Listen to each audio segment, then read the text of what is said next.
Jai Sairam, welcome back to my channel.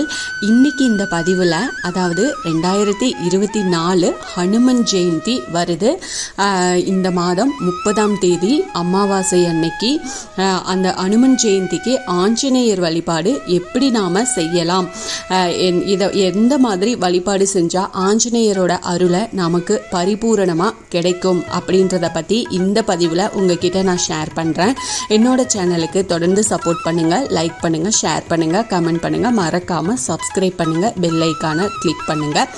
Anjaneyar, Maruti, வாயுபுத்திரன், Anjana மைந்தன், வானர தூதன் இப்படின்னு பல பெயர்களால் அழைக்கப்படுறவர் நம்ம ஹனுமன். சிவபெருமானின் ருத்ர அவதாரமாக இருக்கிறவர். வைணவ தலங்களில் பார்த்தீங்கன்னா தனி சன்னதியிலும் சில இடங்களில் தனி கோவில்களிலும் இருந்து பக்தர்களுக்கு அருளை வாரி வழங்கக்கூடியவர் ஆஞ்சநேய பெருமான்.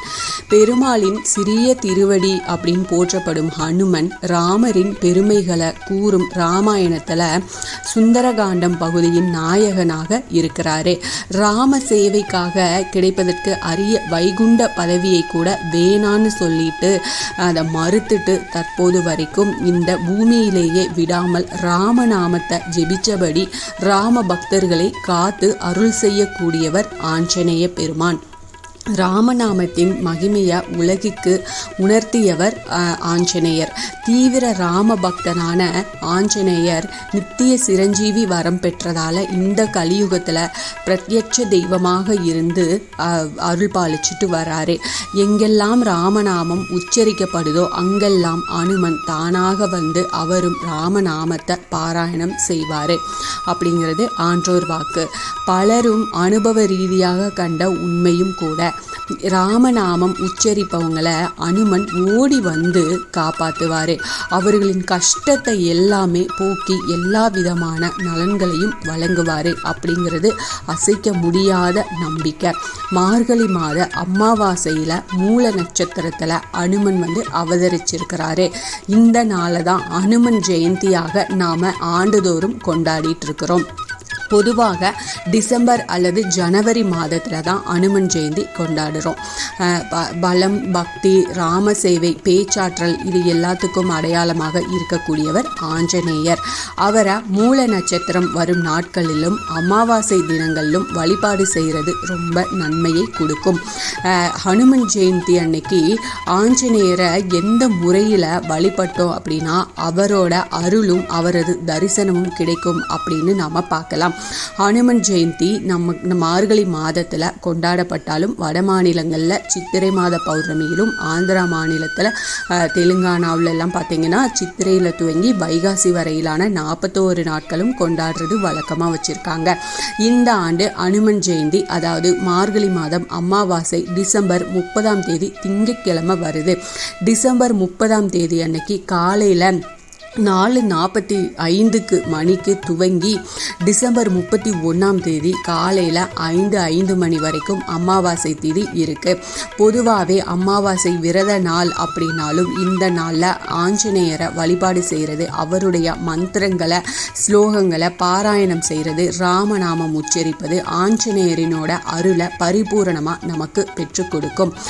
அனுமன் ஜெயந்தி அன்னைக்கு கோவில்களில் சிறப்பு அபிஷேகங்கள் நடத்துவாங்க. இதுக்கு என்னென்ன பொருட்கள் வாங்கி கொடுத்தா நமக்கு என்னென்ன பலன்கள் கிடைக்கும் அப்படிங்கிறதையும் நாம் தெரிஞ்சுக்கலாம். இப்போ திரவியம், மஞ்சள், மாவு இந்த பொடி வகைகளை வாங்கி கொடுத்தீங்க அப்படின்னா தரித்திரியங்கள் எல்லாமே நம்மளை விட்டு நீங்கும். பல வகைகள் வாங்கி கொடுத்தீங்கன்னா வம்ச விருத்தி உண்டாகும். அதே போல் பழச்சாறு அபிஷேகத்துக்கு வாங்கி கொடுத்தீங்க அப்படின்னா பகை எல்லாமே நீங்கும். சந்தனம் வாங்கி கொடுத்தீங்கன்னா மங்களகரமான வாழ்க்கை அமையும். வடமாலை சாத்துறீங்க அப்படின்னா நினைத்த காரியங்கள் நிச்சயமாக நடக்கும். தயிர் சாதம் கொடுத்தீங்கன்னா, அன்னதானம் செஞ்சால் அந்த தயிர் சாதத்தை அன்னதானம் செய்கிறது கொடுத்தீங்கன்னா ஆஞ்சநேயரோட அருள் பரிபூரணமாக கிடைக்கும். வஸ்திரம் சாத்துறீங்க அப்படின்னா தோஷங்கள் விலகி புண்ணிய பலன்கள் கிடைக்கும். கர்ம வினைகள், பாவங்கள் இது எல்லாமே நீங்கும்.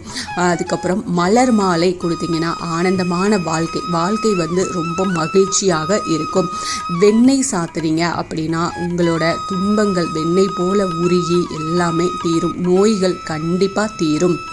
வெற்றிலை மாலை சாத்துங்க. அதே போல் அந்த வெற்றிலை மாலை வந்து 51, 108, 11 இந்த மாதிரி எண்ணிக்கையில் வச்சு அந்த வெற்றிலை மாலை கட்டி நீங்கள் வந்து சாத்துனீங்க, ஏதாவது ஒரு பிரார்த்தனை வச்சு சாத்துனீங்க அப்படின்னா அதில் கண்டிப்பாக உங்களுடைய கோரிக்கை வந்து நிறைவேறும். திருமணம் நடைபெறணும்னு நினைக்கிறவங்க, அதே மாதிரி வெற்றி பெறுவதற்கான புத்தி வந்து நமக்கு கிடைக்கும், சகல காரியங்களும் நமக்கு வெற்றி கிடைக்கும், தம்பதிகளுக்கு இடையே இருக்கிற பிரச்சனை நீங்கி ஒற்றுமையாக இருப்பாங்க.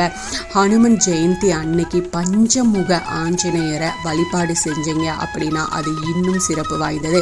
இது வந்து ஹனுமனின் விஸ்வரூப தரிசனம் அப்படின்னு சொல்லப்படுது. ஹனுமனின் ஒவ்வொரு திருமுகமும் ஒவ்வொரு விதமான பலன்களை நமக்கு வழங்கக்கூடியது. ஹயக்ரீவர் முகம் வந்து கல்வியில் சிறக்கும் வரம் வந்து கொடுப்பாரு.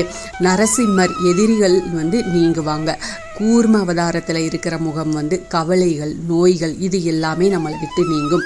கருடாழ்வாராக இருக்கிறது சர்வரோக நிவர்த்தி ஆகும். ஆஞ்சநேயர் சர்வ மங்கள ஸ்வரூபம், அனைத்தும் எல்லா பாக்கியங்களும் நமக்கு கிடைக்கும். ஹனுமன் ஜெயந்தி அன்னைக்கு இந்த ஆஞ்சநேயரோட மூல மந்திரத்தை நீங்கள் வந்து சொல்லுங்கள். ஒன்று உங்களுக்கு தெரிஞ்ச ஆஞ்சநேயரோட மந்திரத்தை சொல்லுங்கள்.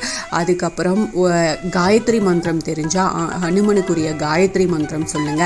இல்லைனா ஓம் பவன நந்தனாய நமக அப்படின்ற ஆஞ்சநேயரோட மூல மந்திரத்தை நீங்க வந்து சொல்லுங்க. எவ்வளவு முறை சொல்ல முடியுமோ அவ்வளவு முறை வந்து நீங்க சொல்லுங்க. கண்டிப்பா பஞ்சமுக ஆஞ்சநேயரின் அருள் வந்து அவரோட தரிசனமும் உங்களுக்கு கிடைக்கும். இது வந்து ரொம்ப சக்தி வாய்ந்த மந்திரமும் கூட. இந்த மந்திரத்தை தொடர்ந்து சொல்லிட்டு வர்றதுனால, ராமநாமத்தை சொல்லி வர்றதுனால எல்லா விதமான கஷ்டங்கள்லேருந்து உங்களை ஆஞ்சநேயர் காப்பாற்றுவார். அதனால உங்களுக்கு கண்டிப்பாக நீங்கள் வச்ச பிரார்த்தனைகள் எல்லாமே நிறைவேறும். முடிஞ்சால் நீங்கள் வந்து உங்கள் வீட்டில் ஆஞ்சநேயர் படம் இருக்குது, ஆஞ்சநேயர் விக்கிரகம் இருக்குது அப்படின்னா அந்த விக்கிரகத்துக்கு ஏற்ற மாதிரி ஒத்தப்படையில் வர மாதிரி வெத்தலை மாலை சாத்துங்க. படம் இருக்குது அப்படின்னா அந்த படத்துக்கு ஏற்ற மாதிரி வெத்தலை மாலை சாத்திக்கலாம். இல்லைன்னா துளசி மாலை சாத்துங்க. ஒரே ஒரு நெய் தீபமாவது ஏற்றி வைங்க. ஏதாவது ஒரு முடிஞ்ச நெய்வேத்தியம் வைங்க. ஆஞ்சநேயர் படத்துக்கு வீட்டிலையே நீங்கள் முடிஞ்சால் இந்த வழிபாடு செய்யுங்க. எதுவுமே வீட்டில் படமும் இல்லை விக்கிரகமும் இல்லை அப்படின்னா கோயிலுக்கு போய் நீங்கள் பக்கத்தில் ஆஞ்சநேயர் கோயில் இருக்குது அப்படின்னா அங்கே போய் வழிபாடு முறையை செஞ்சுட்டு வாங்க. நிச்சயமாக கை மேலே பலன் கொடுப்பாரு. உங்களோட கோரிக்கையை நிறைவேற்றி கொடுப்பாரு ஆஞ்சநேயர். இந்த பதிவு உங்களுக்கு பயனுள்ள பதிவாக இருக்கும் அப்படின்னு நான் நம்புகிறேன். இதில் ஏதாவது சந்தேகம் இருக்குது அப்படின்னா என்கிட்ட கமெண்ட்டில் கேளுங்க, கண்டிப்பாக பதில் சொல்கிறேன். என்னோட சேனலுக்கு தொடர்ந்து சப்போர்ட் பண்ணுங்கள், லைக் பண்ணுங்கள், ஷேர் பண்ணுங்கள், கமெண்ட் பண்ணுங்கள், மறக்காமல் சப்ஸ்கிரைப் பண்ணுங்கள், பெல் ஐக்கானை கிளிக் பண்ணுங்கள். இது போல் ஆன்மீக பதிவுகள் எனக்கு தெரிஞ்ச எல்லாத்தையும் உங்ககிட்ட நான் ஷேர் பண்ணுறேன். Thank you friends. மீண்டும் அடுத்த பதிவில் சந்திப்போம்.